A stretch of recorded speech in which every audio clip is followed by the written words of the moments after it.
Welcome to big TV. పీచు మిఠాయి. ఈ పీచు మిఠాయి చూస్తేనే చిన్నపిల్లలు ఎగురు గంతులు వేస్తారు. స్కూళ్ళ ముందు, ఎగ్జిబిషన్ గ్రౌండ్స్లో, మిగతా చాలా చోట్లలో కూడా పీచు మిఠాయి అమ్మేవాళ్ళు మనకు కనిపిస్తుంటారు. చిన్నపిల్లలు పీచు మిఠాయి చూడగానే ఖచ్చితంగా కొనివ్వాలని చెప్పి తల్లిదండ్రుల దగ్గర మారం చేస్తారు, ఏడుస్తుంటారు. కొనివ్వకుంటే కింద పడి దొర్లే పరిస్థితి కూడా. పెద్దలు కూడా ఈ పీచు మిఠాయి తినడానికి అమితంగా ఇష్టపడతారు. కానీ ఇదే పీచు మిఠాయి క్యాన్సర్కు కారకమవుతుంది.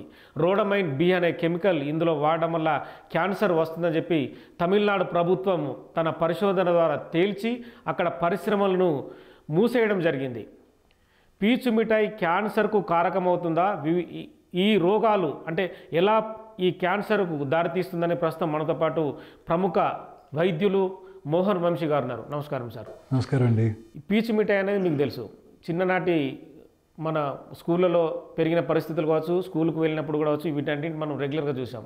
ఈ పరిశ్రమలు అనేది కూడా మామూలు మధ్యతరగతి వాళ్ళు కూడా ఈ పరిశ్రమలు పెట్టుకొని పొట్టపోసుకోవడానికి ఉంటారు. కానీ ఈ పీచు మిఠాయి క్యాన్సర్కు కారకమవుతుందని ప్రస్తుతం తమిళనాడు ప్రభుత్వం తేల్చింది. ఇది యాక్చువల్లీ పీచు మిఠాయి కాదండి. పీచు మిఠాయిలో వేసే కలరింగ్ ఏజెంట్ క్యాన్సర్కి దారితీస్తుంది. ఇది పాండిచేరి గవర్నమెంట్ ఫస్ట్ బ్యాన్ చేశారు. తర్వాత మన ఫిబ్రవరి 18 మీరు అన్నట్టు తమిళనాడు గవర్నమెంట్ ఈ పీచు మిఠాయిలో వేసే కలరింగ్ ఏజెంట్లో ఈ రోడమిన్ బి అనే టాక్సిక్ సబ్స్టెన్స్ ఉంటుంది. ఇది క్యాన్సర్ని కలగజేస్తుంది కాబట్టి దీన్ని బ్యాన్ చేయడం జరిగింది. ఈ రోడమిన్ బి అనేది ఈ పీచు మిఠాయి కలరింగ్ ఏజెంట్స్లో కాదు, చాలా వాటిలో వాడుతున్నారు. ఇప్పుడు ఉదాహరణకి మన లాట్ ఆఫ్ బయో కెమికల్ టెస్ట్లోను, lot of other flow cytometry అనే టెస్ట్లోను, తర్వాత textile industry, paint industry, dyes industry, cosmetics industry, printing industry, వీటిల్లో చాలా కాలంగా ఈ రోడమిన్ బి వాడటం జరుగుతుంది. ఈ రోడమిన్ బి అనే కలరింగ్ ఏజెంట్ చాలా రెగ్యులర్గా వాడుతున్నారు. కానీ ఈ రోడమిన్ బి చాలా రకాలైన కెమికల్స్ని కలిగిస్తుంది. దాంట్లో ముఖ్యమైనది ఫ్రీ రాడికల్స్. ఈ ఫ్రీ రాడికల్స్ ఏం చేస్తాయంటే ఆక్సిడేటివ్ స్ట్రెస్ కలగజేసి మన బాడీలో కార్సినోజెన్స్గా మారి జనరల్గా స్టమక్ క్యాన్సరు, లివర్ క్యాన్సర్ దారితీస్తున్నాయి. ఈ రోడమిన్ బి చాలా కాలంగా ఈ కారం, చిల్లీ పౌడర్ కూడా అడల్ట్రేషన్లో వాడుతున్నారు. కలరింగ్ ఏజెంట్గా చక్కటి కలర్ రావడానికి రోడమిన్ బి వాడుతున్నారు. ఇలా అనేక రకాల ఇండస్ట్రీస్లో ఈ రోడమిన్ బి వాడటం జరుగుతుంది. బట్ అక్కడ కన్జ్యూమ్ చేయటం లేదు. ఈ పీచు మిఠాయికి వేసే కలరింగ్ ఏజెంట్ రోడమిన్ బి చాలా డేంజరస్. ముఖ్యంగా పిల్లల్లో ఇది అత్యంత ప్రభావం కలిగిస్తుంది. పీచు మిఠాయి తినేది జనరల్గా పిల్లలే, మీరు అన్నట్టు మా చిన్నప్పుడు మా స్కూల్ ఉంటాయి. సో ఈ పీచు మిఠాయి కలరింగ్ ఏజెంట్ చిన్నపిల్లల్లో ఉన్న టెండర్ ఆర్గన్స్ మీద చాలా ఎఫెక్ట్ చూపిస్తుంది. లాంగ్ టర్మ్లో ఇది క్యాన్సర్కి దారితీస్తుంది. అందువల్ల Pondicherry government, next second Tamil Nadu government మన ఫిబ్రవరి 18న ఈ కలరింగ్ ఏజెంట్స్ని బ్యాన్ చేయడం జరిగింది. ఎందుకని సార్ పీచు మిఠాయి మనం ఇట్లా తినేటప్పుడు లోపలికి వెళ్తుంటుంది, అంటే ప్రేగుల ద్వారా వెళ్ళినప్పుడు అంటే పట్టుకోవడం జరుగుతుందా, లోపల ఉన్న పరిస్థితులు కడుపులో? లేదండి, అది అబ్జర్వ్ చేయబడుతుంది. మన డైజెస్టివ్ జ్యూసెస్ దాన్ని కరిగించేసి అబ్జర్వ్ చేసుకుంటాయి. అబ్జర్వ్ చేసుకున్నాక మన బాడీలో ఫ్రీ రాడికల్స్ని క్రియేట్ చేసి ఆ ఫ్రీ రాడికల్స్ ఆక్సిడేటివ్ స్ట్రెస్ కలిగించి క్యాన్సర్కి దారితీస్తాయి. ఇప్పుడు పీచు మిఠాయి అంటే మనం తింటాం కాబట్టి తొందరగా అబ్జర్వ్ అవుతుంది. ఇది మనకి ఇప్పుడు డై చేసే బార్బర్సు, పెయింటింగ్ ఇండస్ట్రీలో వర్కర్సు, ప్రింటింగ్ ఇండస్ట్రీలో వర్కర్సు, కాస్మెటిక్ ఇండస్ట్రీలో వర్కర్సు, అలాగే డై ఇండస్ట్రీలో వర్కర్సు, టెక్స్టైల్ ఇండస్ట్రీలో వర్కర్స్ కూడా దీని బారిన పడతారు. వారు కొంచెంగా ఇన్హేల్ చేస్తారు. అది కూడా టాక్సికే. లూజ్గా పెయింట్స్ అమ్మే వాళ్ళకి కూడా టాక్సిటీ, కార్సినోజెనిక్, అది కూడా అమ్మటం. సో ఈ కెమికల్ సబ్స్టెన్సెస్ అన్నీ కూడాను ఇప్పుడు అన్ని రకాల ఈ కెమికల్స్ ఏనండి అన్ని రకాల క్యాన్సర్స్కి దారితీస్తున్నాయి.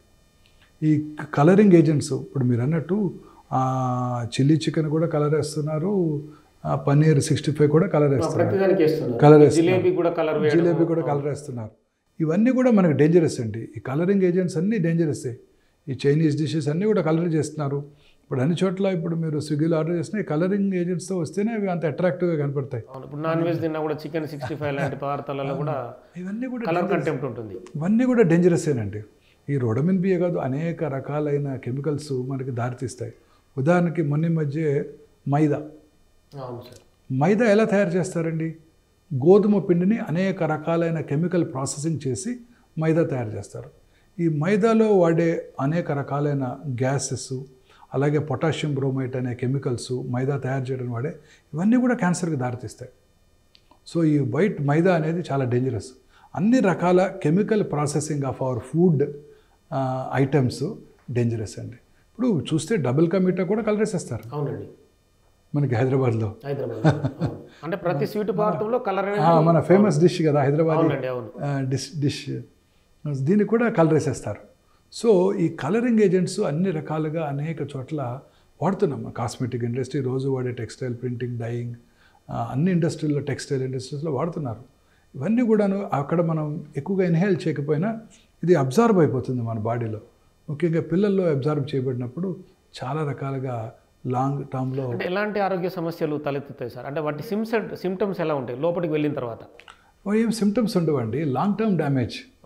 అసలు ఏమి సిమ్టమ్స్ ఉండవు కదా, బయటకి ఏం కనిపించవు. Cancer is a silent killer.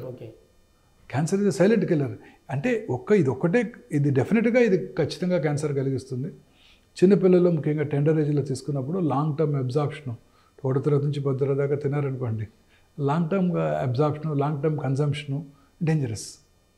డైరెక్ట్గా ఇంజెస్ట్ చేస్తున్నాం, తినేస్తున్నాం దాన్ని, పీచు మిఠాయి. మిగతా చోట్ల ఎక్స్పోజ్ అవుతున్నాం. టెక్స్టైల్ ఇండస్ట్రీలో కొంతమంది వర్కర్స్ ఎక్స్పోజ్ అవుతారు, డైస్ ఇండస్ట్రీలో కొంతమంది వర్కర్స్ ఎక్స్పోజ్ అవుతారు. వాళ్ళు కూడా కొంతవరకు మాస్క్ పెట్టుకొని కవర్ చేసుకోవడం వల్ల అది కూడా ఎక్స్పోజర్ని ప్రివెంట్ చేయవచ్చు. కానీ డైరెక్ట్గా మనం తినేస్తున్నాం ఈ పీచు మిఠాయిని, ఇష్టంగా తినేస్తున్నాం. ఇష్టంగా మనం క్యాన్సర్ కలెక్ట్ చేసే పదార్థాన్ని తినేస్తున్నాం. ఇదే కదా అన్ని రకాలు ఇప్పుడు మనం డిస్కస్ చేసిన అన్ని ఫుడ్ ఐటమ్స్ కలరింగ్ ఏజెంట్స్ చేస్తున్నారు. కేక్స్, పేస్ట్రీ ఐటమ్స్, పటిసరీ ఐటమ్స్, బేకరీస్లోను అన్ని చోట్ల అన్ని హోటల్స్లో కూడా ఈ కలరింగ్ ఏజెంట్స్ వాడుతున్నారు.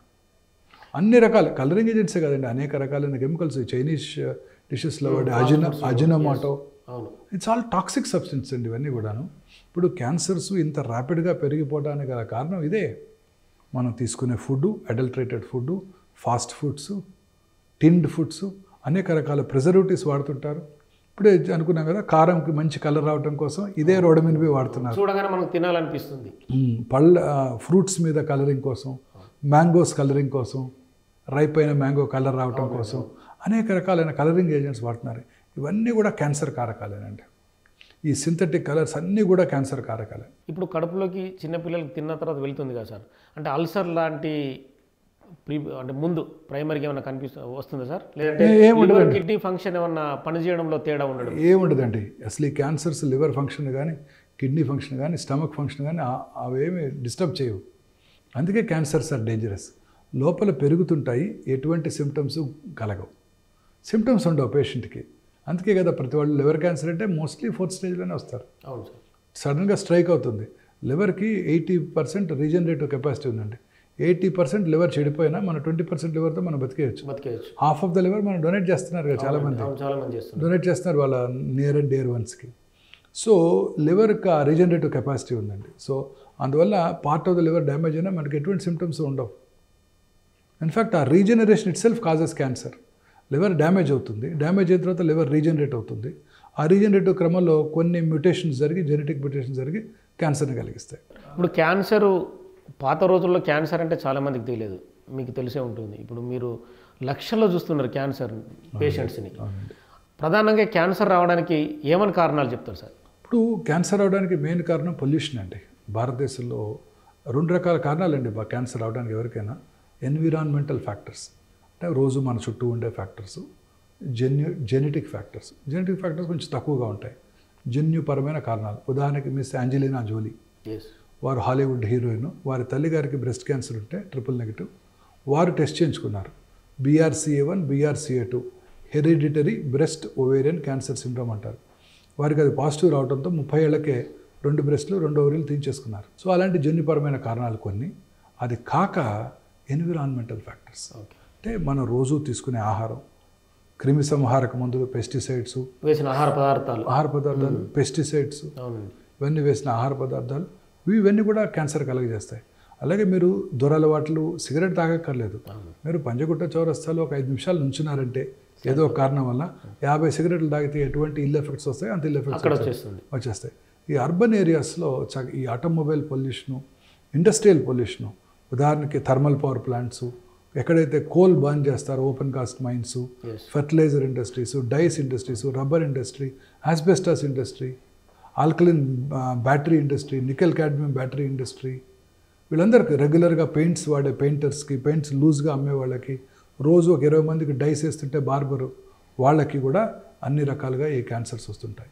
ఈ ఫాస్ట్ ఫుడ్స్ తిన్నప్పుడు అందులో reused oils, highly saturated fats ఉండటంతో ఊబకాయం వల్ల అనేక రకాలైన క్యాన్సర్కి దారితీస్తాయి. ఇదే కాకుండా మన డైటరీ హ్యాబిట్స్, రోజు ఇప్పుడు ఇందాక మైక్రోవేవ్ ఓవెన్లో మన ఫుడ్ పెట్టడం అనేక రకాల టాక్సిన్స్ కలుగు చేస్తుంది.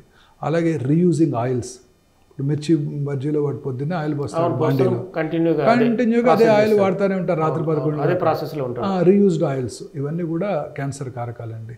అలాగే pans, non stick pans, Teflon coated pans, ఆ హీట్లో అనేక రకాలైన కెమికల్స్ ఫుడ్ మెటీరియల్లోకి అబ్జర్వ్ చేయబడతాయి.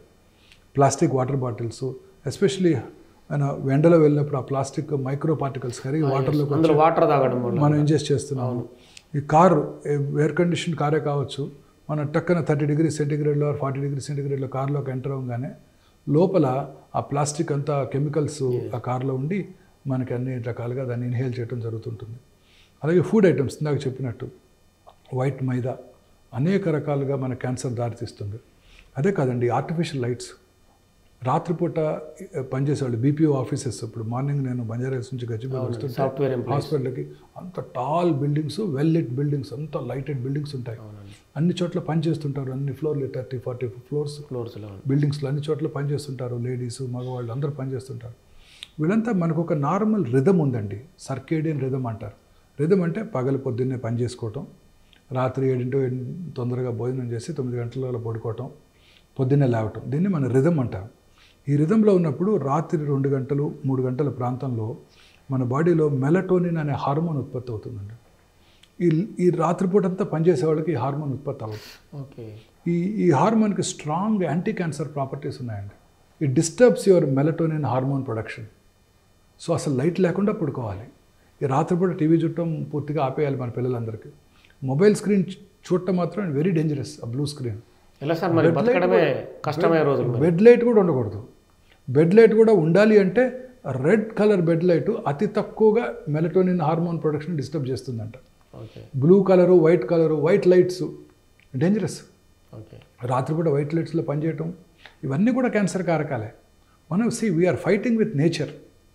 పొద్దున్నే లెగిస్తే plastic tooth brush, synthetic tooth paste, అందులో ఎన్ని కెమికల్స్ ఉన్నాయో, ఆ తర్వాత plastic tongue cleaner, hot water అనే plastic bucket, plastic mug, synthetic clothes, white lights, సన్లైట్కి ఎక్స్పోజ్ అవ్వట్లేదు. సన్లైట్లో మనకు తెలిసిన విటమిన్ డి ఒకటే మనకు తెలిసింది. Vitamin M, vitamin Z, vitamin S ఎన్ని ఉన్నాయో, ఇంకా సైంటిస్టులు కనుక్కొని ఎన్ని విటమిన్స్ ఉన్నాయో. ఇప్పుడు వాళ్ళు కనుక్కున్న రోడమిన్ వి కార్సినోజెనిక్ అని. సన్లైట్లో ఇంకా 100 విటమిన్స్ ఉన్నాయేమో. పొద్దున్నే లేసి సన్ బేదింగ్ లేదు మనకు అసలు. తర్వాత ఈ ఆక్సిటోసిన్ లేడెన్ మిల్క్, పిల్లలు పొద్దున్నే తినగానే సీరియల్స్, అందులో ఏముంటుందండి? ప్రిజర్వేటివ్స్, పామాయిల్, ఏమంటారు వాటిని, కెలాక్స్, చాకోస్, సీరియల్స్ చాలా popular food item. 5-star hotel కూడా పెడుతుంటారు. పిల్లలు కూడా తొందరగా అయిపోతుంది. పొద్దున్నే లేసి ఇడ్లీ వండి పెట్టాలి పిల్లలకి. నూడిల్స్, ఇడ్లీ వండి పెట్టాలంటే కష్టమే. దోశ వేయాలంటే కష్టమే. శ్రమ. ఇడ్లీస్లో ఉండేది ఏముంటుందండి? మంచి కార్బోహైడ్రేటు, పార్బాయిల్డ్ రైస్ వాడతాం మన ఇడ్లీస్లో. ప్రోటీన్ బియ్యం వాడడం, దాన్ని ఏమంటారు? ఉప్పుడు బియ్యం అంటారు. ఆ parboiled rice lot of good rice, అది దాంట్లో లాట్ ఆఫ్ ఫైబర్ ఉంటుంది. తర్వాత ఇవన్నీ కార్బోహైడ్రేట్స్, ఫెర్మెంటెడ్ కార్బోహైడ్రేట్స్. డైరెక్ట్గా కార్బోహైడ్రేట్ తింటే షుగరు మనకి డేంజరస్, హార్ట్ డిసీజెస్ కలిగిస్తుంది. ఫెర్మెంటెడ్ కార్బోహైడ్రేట్స్ తింటే అంటే రాత్రిపూట వాటిని పెట్టేసి పొద్దున్నే ఫెర్మెంట్ అయినా కదా మనం ఇడ్లీ చేసేది. ఆ ఫెర్మెంటెడ్ కార్బోహైడ్రేట్స్లో కాంప్లెక్స్ కార్బోహైడ్రేట్స్ అంటారు వీటిని.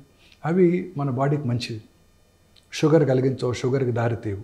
సో ఈ ఫెర్మెంటెడ్ ప్రొడక్ట్స్, ఇడ్లీ చాలా మంచిది మన పిల్లలకి ఇడ్లీ. కానీ మనం ఏం చేస్తున్నాం? సీరియల్స్, ఈ పామ్ ఆయిల్, ప్రిజర్వేటివ్స్ వాడిన సీరియల్స్, తర్వాత మనం తినే ఫుడ్ ఐటమ్స్ డిస్కస్ చేసాం, పెస్టిసైడ్స్, ఫెర్టిలైజర్స్ అన్నీ కూడా. White rice just plain carbohydrate. దాని బదులు మన దంపుడు బియ్యము, పార్బాయిల్డ్ రైసు ఎంతో మంచివి. ఈ మైదాతో వాడే ప్రతిదీ మైదాతోనే చేస్తారు కదండి. మైసూర్ బోండా దగ్గర నుంచి మైదా, చోలే భటూరా, నాన్స్, రోటీసు, 5-star హోటల్ మైదానే. చీపర్ కదా, కలర్ కూడా బాగుంటుంది, టేస్ట్ కూడా బాగుంటుంది. మీరు తినే ప్రతి స్వీటు మైదాతోనే చేస్తారు. ఆల్మండ్ హౌస్ కానివ్వండి, పులారెడ్లో కానివ్వండి, ఎక్కడైనా మైదాతోనే చేస్తారు. బేకరీ ఐటమ్స్ అన్నీ కూడా మైదాతోనే చేస్తారు. ఈ మైదాలో ఉన్న అనేక కెమికల్స్ మనకు క్యాన్సర్ కలిగిస్తాయి. పైగా అన్ని ఫ్యాటీ ఫుడ్స్, ఊబకాయము. సో రెగ్యులర్గా మనం ఈ fresh fruits, Chinese dragon fruit, kiwi fruit తినకల్లా రోజు మనకు దొరికే రేక్కాయలు, నేరేడుకాయలు, మన జామకాయలు, మన యాపిల్స్, అనేక రకాలుగా ఆకుకూరలు, అనేక రకాల మన గ్రీన్ లీఫీ వెజిటబుల్స్, ఆకుకూరలు, తర్వాత ఫ్రెష్ ఫ్రూట్స్, వెజిటబుల్స్ ఎక్కువగా తింటూ, రెడ్ మీట్ అంటే ఈ బీఫ్ అలాగే ల్యాంబు తక్కువగా తీసుకుంటూ, ఉన్న మీట్ తినే వాళ్ళకైతే fish, especially sea fish is very very safe, very very good for heart also. In fact రెగ్యులర్గా సీ ఫిష్ తీసుకునే వాళ్ళు లాంగ్విటీ ఎక్కువ ఉంటుంది. సీ ఫిష్ రెగ్యులర్గా తీసుకుంటూ, ఫ్రెష్ ఫ్రూట్స్ అవి ఎక్కువ తీసుకుంటూ, ఈ హై ఫ్యాటీ ఫుడ్స్కి దూరంగా ఉంటూ, పిజ్జాలు, బర్గర్లు, ఇవన్నీ చాలా రకాలు ఉన్నాయి, పేర్లు కూడా తెలియదు మనకి, వాటన్నిటికి దూరంగా ఉంటూ రెగ్యులర్గా ఎక్సర్సైజ్ చేస్తూ లీన్ బాడీ మాస్ కనుక మెయింటైన్ చేస్తే క్యాన్సర్ నుంచి దూరంగా ఉండొచ్చండి. ప్రపంచంలో ఎక్కువ కాలం బ్రతికే దేశం ఏదో తెలుసా? Japan, Spain, Mediterranean countries. Spanish people అందరూ 90 పైన బతికేస్తారు. ఎందుకంటే వాళ్ళ main item, food item sea fish. Fruits, Mediterranean ఏరియాలో ఫ్రూట్స్ బాగా దొరుకుతాయండి. మొత్తం Mediterranean, Egypt, Algeria, Libya, Tunisia, Morocco, Spain, Portugal, France, Greece, వీళ్ళ లాంగ్విటీ చాలా ఎక్కువ అండి.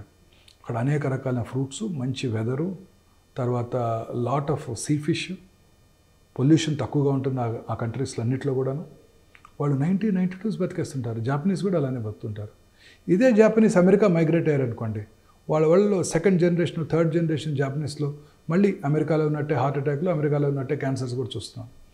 So food habits, life style is the most important thing.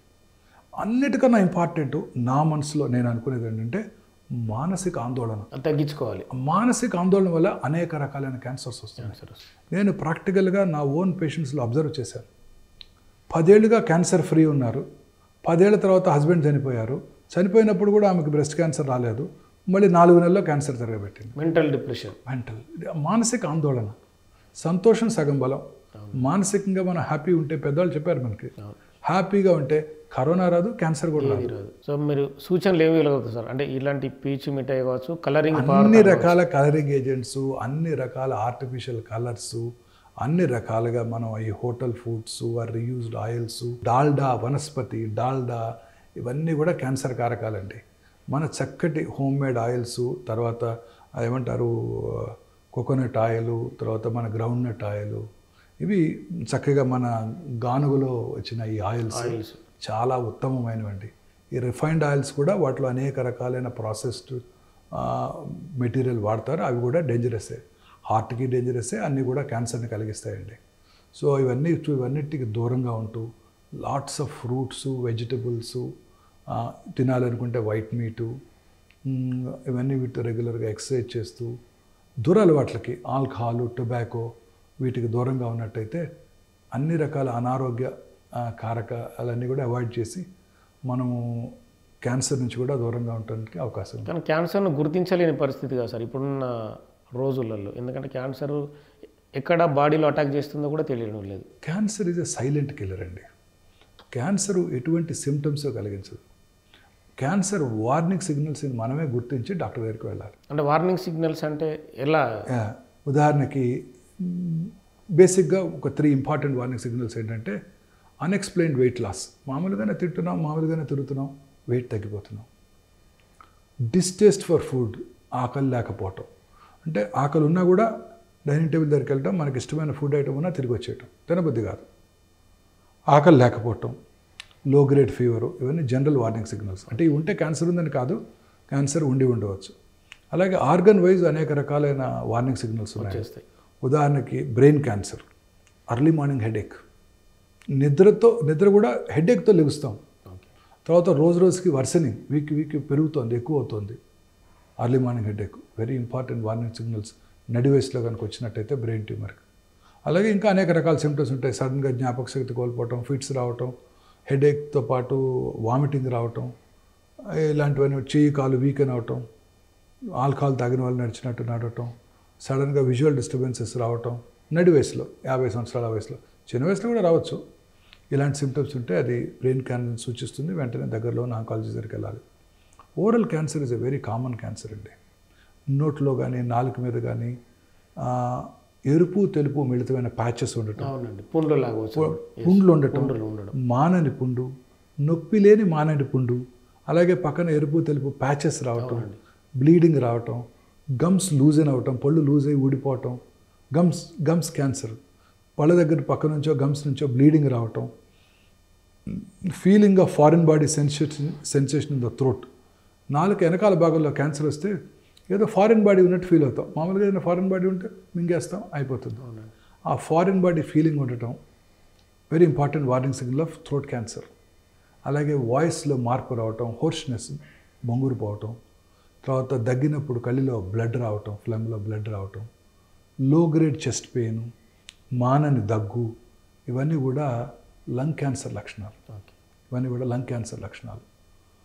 Hoarseness స్వరపేట cancer లక్షణాలు కావచ్చు. కొంచెం ఫుడ్ తినగానే బాగా ఫుల్ అయిపోయినట్టు ఉంటాం. చాలామంది పేషెంట్ నాకు గ్యాస్ వస్తుందండి 3 నెలల నుంచి అంటారు. గ్యాస్ కాదు, అది ట్యూమర్ బ్లాక్ చేస్తుంది. కొంచెం ఫుడ్ తినగానే, రోజు 4 ఇడ్లీలు తింటాం బ్రేక్ఫాస్ట్కి, 2 తినగానే పొట్ట ఫుల్ అయిపోయినట్టు ఉంటాం, ఇంకా తినాలనిపించకపోవటం, పొట్ట బాగా ఫుల్గా ఉంది వద్దనిపించడం, very important warning signal of gastric cancer. Vomiting రావటం, బాడీలో రక్తం తగ్గిపోవటం. 40-50 ఏళ్ళ తర్వాత ఎవరికైనా రక్తహీనత, ఎనీమియా కనుక వచ్చిందంటే చాలాసార్లు ఏమవుతుంది, ఆయాసం వస్తుంది. అంటే ఎక్కువ నడిస్తే ఆయాసం వస్తుంది. ఆయాసం వస్తే మనం ఫస్ట్ కార్డియాలజిస్ట్ దగ్గరికి వెళ్తాం. కార్డియాలజిస్టు ఆయాసం వచ్చింది కదా యాంజియో చేస్తే ఎట్లాగో 2 బ్లాకులు ఉంటే 2 స్టెంట్లు కూడా వేసేస్తాడు. బట్ మోస్ట్ ఇంపార్టెంట్ ఏంటంటే రక్తహీనత కారణం సౌత్ ఇండియాలో gastric cancer, elsewhere in the world and north ఇండియాలో కోలన్ క్యాన్సర్. ఎండోస్కోపీ చేయాలి, ఎండోస్కోపీ నార్మల్గా ఉంటే కొలనోస్కోపీ చేయాలి. సీకల్ క్యాన్సర్ సైలెంట్ కిల్లర్. తర్వాత మల విసర్జన అలవాట్లో మార్పు రావటం. రోజు ఒకసారి మోషన్కి వెళ్తున్నాం, ఇప్పుడు 4-5 సార్లు వెళ్తున్నాం. లేకపోతే ఒక 4 రోజులు డయేరియా, ఒక 4 రోజులు కాన్స్టిపేషన్. మోషన్ యొక్క ఇది వాల్యూమ్ తగ్గటం, అంటే లావుగా వస్తుంది యానస్లోంచి, సన్నబడిపోవటం, అది క్యాలిబర్ తగ్గిపోవటం, ట్యూమర్, రెక్టల్ ట్యూమర్. తర్వాత మనం మోషన్ పాస్ చేశాక మనకు ఒక సాటిస్ఫాక్టరీ ఫీలింగ్ వస్తుంది. ఫుల్ మోషన్ అయిపోయినాక you feel very happy. Motion pass చేశాక ఇంకా ఎవాక్యుయేట్ చేయాలి, ఇంకా లోపల మోషన్ ఉంది అనే ఫీలింగ్ కనుక ఉందనుకోండి, ఫీలింగ్ ఆఫ్ ఇన్కంప్లీట్ ఎవాక్యుయేషన్ అంటారు. అది కూడా రెక్టల్ క్యాన్సర్ ముఖ్య లక్షణం. అంటే మన బ్రెయిన్ అది మోషనా లేకపోతే ట్యూమరా డిఫరెన్షియేట్ చేయలేదు. రెక్టంలో ఏదో గడ్డ ఉంది, మోషన్ లాగా అనిపిస్తుంటుంది మనకి, అది మోషన్ కాదు, ట్యూమర్. అలాగే మోషన్లో బ్లడ్ పట్టడం వెరీ కామన్ సిమ్టమ్. పైల్స్ ఉన్న వాళ్ళకి హెమరాయిడ్స్, ప్రతి 2 కాళ్ళతో నడిచే ప్రతి యానిమల్కి హెమరాయిడ్స్ ఉంటాయి. సో వీళ్ళందరికీ కూడా ఆ హెమరాయిడ్స్ ఉన్నప్పుడు బ్లీడింగ్ వస్తే పైల్స్ లేని అశ్రద్ధ చేస్తారు. అసలు ఎటువంటి పరిస్థితుల్లో అశ్రద్ధ చేయకూడదు బ్లీడింగ్ కనుక వచ్చినట్టయితే. ఆ మోషన్లో బ్లడ్ పని అనేది very important warning signal of cancer. అది పైల్స్ అని మనం తెలుసుకొని, గుర్తించుకొని, డయాగ్నోస్ చేసుకొని, దానికి వైద్యం చేయించుకొని, ఆ తర్వాత కూడా బ్లడ్ పడకపోతే మనం రిలాక్స్ అవ్వాలి. బ్లడ్ పడితే మాత్రం మనం రిలాక్స్ అవ్వకూడదు, మళ్ళీ చూపించుకోవాలి పైన ఎక్కడి నుంచి వస్తుందో. రెక్టల్ క్యాన్సర్ కావచ్చు, మోషన్ బ్లాక్ కలర్లో వచ్చిన, చాలాసార్లు అప్పర్ జిఐ ట్రాక్లో బ్లీడింగ్ అయినప్పుడు గ్యాస్ట్రిక్ అల్సర్, గ్యాస్ట్రిక్ క్యాన్సర్, అది యాసిడ్ ఎన్విరాన్మెంట్లో ఆ బ్లడ్ డైజెస్ట్ చేయబడి బ్లాక్ కలర్కి మారుతుంది. బ్లాక్ టారీ మోషన్స్ కనుక వస్తున్నట్టుంటే అది కూడా క్యాన్సర్ని సూచిస్తాయి. తర్వాత మూత్రంలో బ్లడ్ పట్టడం, ఎక్కడ బ్లడ్ పడినా మోషన్లో కానీ, మూత్రంలో కానీ, నిప్పుల్ డిశ్చార్జ్లో కానీ, ఫ్లెమ్లో కానీ, దగ్గులో కానీ, ఉమ్మిలో కానీ, సీమెన్లో కానీ, అలాగే పీరియడ్స్ కాని టైంలో లేడీస్లో వెజైనల్ బ్లీడింగ్ అయినా కానీ అయితే ఇవన్నీ కూడా క్యాన్సర్నే సూచిస్తాయి. Especially breast cancer. భారతదేశంలో ఇప్పుడు ప్రతి సంవత్సరం 2022లో 2,24,000 కొత్త బ్రెస్ట్ క్యాన్సర్ డయాగ్నోస్ చేయడం జరిగింది. 2,24,000. ఇమాజిన్ చేయండి. ప్రతి 4 నిమిషాలకి భారతదేశంలో ఒక స్త్రీ బ్రెస్ట్ క్యాన్సర్కి డయాగ్నోస్ చేయబడుతున్నారు. ప్రతి 6 నిమిషాలకి ఒక స్త్రీ గర్భసంచి ముఖద్వార క్యాన్సర్ వల్ల ప్రాణం కోల్పోతున్నారు. సో క్యాన్సర్ స్టాటిస్టిక్స్ చూసినట్టయితే ప్రతి సంవత్సరం భారతదేశంలో more than 15.5 lakh new cancer cases కనుగొనబడుతున్నాయి. మన పాపులేషన్, చైనా పాపులేషన్ ఒకటే. చైనాలో 36 లక్షల క్యాన్సర్ కేసులు, మన దగ్గర 15.5 అంటే నమ్మశక్యంగా లేదు. So cancer is not a notifiable disease. వాళ్ళ పొద్దున్నే నేను క్యాన్సర్ పేషెంట్ డయాగ్నోస్ చేశాను అనుకోండి, కొత్త కేసు, మనం వెంటనే ఎవరికి నోటిఫై చేయాల్సిన అవసరం లేదు, దానికి వైద్యం చేస్తే సరిపోద్ది. కరోనా కేసు డయాగ్నోస్ చేసామనుకోండి పొద్దున్నే ఆర్టీపీసీఆర్, ఇమీడియట్గా మున్సిపల్ అథారిటీస్కి, హెల్త్ అథారిటీస్కి పోర్టల్లోనూ అప్లోడ్ చేయాలి. Cancer is not a notifiable disease. అందువలన సైంటిస్టులు, భారతీయ డాక్టర్లు అనుకునేది ఏంటంటే ఈ ఐసీఎంఆర్ స్టాటిస్టిక్స్ చాలా వరకు అండర్ ఎస్టిమేట్లో ఉన్నాయి. దీనికి డబుల్ ఉంటుంది భారతదేశంలో క్యాన్సర్ వ్యాధిని సైంటిస్టులు గట్టిగా నమ్ముతున్నారు. సో ఈ వార్నింగ్ సిగ్నల్స్ మీరు అన్నట్టు చాలా ఇంపార్టెంట్. ఇప్పుడు ఉదాహరణకి బ్రెస్ట్ క్యాన్సర్ చూసినట్టయితే, కామన్ క్యాన్సర్, బ్రెస్ట్లో లంపులాగా తగలటం, బ్రెస్ట్ యొక్క సైజులో కానీ షేప్లో కానీ మార్పు రావటం, బ్రెస్ట్ యొక్క స్కిన్ మీద ఆరెంజ్ పీల్ అపియరెన్స్ అంటే ముడతలు పడినట్టు ఉండటం, బ్రెస్ట్ స్కిన్ మీద నరాలు ఉబ్బి ఉండటం, నిప్పుల్ అండ్ ఏరియా కాంప్లెక్స్లో అల్సర్ రావటం, నిప్పుల నుంచి బ్లడీ డిశ్చార్జ్ రావటం, 2 నిప్పుల్ అండ్ ఏరియా కాంప్లెక్సెస్ ఒకే లెవెల్లో ఉండకపోవటం, చంకలో గడ్డలు రావటం, these are all the warning signals of breast cancer. ఇవి ఉంటే క్యాన్సర్ ఉందని కాదు, ఖచ్చితంగా మన దగ్గరలో ఉన్న లేడీ డాక్టర్ని సంప్రదించి ప్రతి స్త్రీ కూడా పరీక్ష చేయించుకోవాల్సి ఉంటుంది. క్యాన్సర్ కాదు అని మనం నిర్ధారణ చేసుకోవాల్సి ఉంటుంది. ఈ సిమ్టమ్స్ ఏమున్నా కూడా అవసరమైతే దగ్గరలో ఉన్న ఆంకాలజిస్ట్ కూడా సంప్రదించాల్సి ఉంటుంది. అలాగే గర్భసంచి ముఖద్వార క్యాన్సర్, పీరియడ్స్ కాని టైంలో బ్లీడింగ్ అవటం, భర్తతో పార్టిసిపేట్ చేసినప్పుడు పోస్ట్ కాయిటల్ బ్లీడింగ్ రావటం, అలాగే పీరియడ్స్ టైంలో ఎక్కువగా బ్లీడింగ్ అవటం, పోస్ట్ మెనోపాజల్ బ్లీడింగ్, మెనోపాజ్ అయిపోయిన తర్వాత 1 or 2 yearsకి మళ్ళీ బ్లీడింగ్ అయితే కనుక డేంజరస్ సిగ్నల్. అలాగే లో గ్రేడ్ లోవర్ అబ్డామినల్ పెయిన్, అలాగే బాడీలో ఎక్కడైనా ఏ లంప్ అయినా సరే, కాళ్ళలో కానీ చేతుల్లో కానీ మజిల్స్లో కానీ ఎక్కడైనా లంప్ క్రమం తప్పకుండా పెరుగుతోంది అంటే మాత్రం అశ్రద్ధ చేయకూడదు. సో మొత్తానికైతే ప్రపంచాన్ని క్యాన్సర్ గడగడలాడిస్తుందని చెప్పి డాక్టర్ మోహన్ వంశీ చెప్తున్నారు. ఇలాంటి పీచు పదార్థాలే కాదు, తినే ప్రతి పదార్థం కూడా క్యాన్సర్కు కారకమవుతుందని తను చెప్తున్న పరిస్థితి. ప్రజలు అప్రమత్తంగా ఉండాలి, తినే పదార్థాలను కూడా చూసుకుంటూ వాళ్ళు జాగ్రత్తగా మసలుకోవాలని చెప్పి డాక్టర్ మోహన్ వంశీ చెప్తున్నారు. ముఖ్యంగా చిన్నపిల్లల్ని ఆరోగ్యపరంగా జాగ్రత్తగా అబ్జర్వేషన్లో కూడా తల్లిదండ్రులు వాళ్ళని చూసుకోవాలని చెప్పి కూడా చెప్తున్నారు. చూస్తూనే ఉండండి బిగ్ టీవీ.